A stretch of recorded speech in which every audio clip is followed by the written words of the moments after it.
മഹാഭാരതത്തിൽ വിവരിക്കുന്ന കുരുക്ഷേത്ര യുദ്ധം വാസ്തവത്തിൽ നടന്നത് തന്നെയാണോ?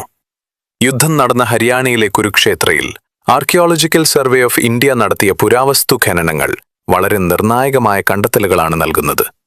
യുദ്ധത്തിൽ ഉപയോഗിച്ചിരുന്ന ഇരുമ്പമ്പുകളും കുന്തങ്ങളും വാളുകളുടെ കഷ്ണങ്ങളും ഉൾപ്പെടുന്ന നിരവധി ആയുധങ്ങൾ കണ്ടെടുത്തിട്ടുണ്ട്. ഇതിൽ പല അമ്പുകളുടെയും കുന്തങ്ങളുടെയും മുനകൾ വളഞ്ഞതും കേടുപാടുകൾ സംഭവിച്ചതുമാണ്.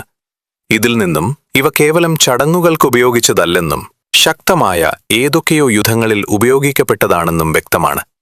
അഭിമന്യു ചക്രവ്യൂഹത്തിൽപ്പെട്ട് വീരമൃത്യു വരിച്ചു എന്ന് വിശ്വസിക്കപ്പെടുന്ന അമീൻ കുന്നുകളിൽ നിന്ന് കിട്ടിയിട്ടുള്ള ചാരവും കരിയും നിറഞ്ഞ മൺപാളികളിൽ നിന്നാണ് ഇത്തരം ഇരുമ്പ് അവശിഷ്ടങ്ങൾ ലഭിച്ചത്. ഇത് അക്കാലത്തുണ്ടായ വലിയ യുദ്ധങ്ങളെ സൂചിപ്പിക്കുന്നു.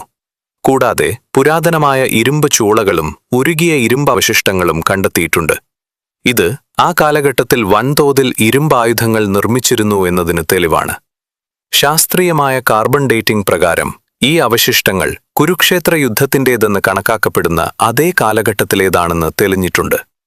ഏറ്റവും പ്രധാന തെളിവുകൾ കിട്ടിയ അസ്ഥിപുരയിലെ കണ്ടെത്തലുകൾ അമ്പരപ്പിക്കുന്നതാണ്. അസ്ഥിപുര എന്ന പേരിന്റെ അർത്ഥം തന്നെ അസ്ഥികളുടെ നഗരം എന്നാണ്. മഹാഭാരത യുദ്ധത്തിൽ മരിച്ച ദശലക്ഷക്കണക്കിന് സൈനികരുടെ മൃതദേഹങ്ങൾ സംസ്കരിച്ചത് ഇവിടെയാണെന്നാണ് വിശ്വാസം.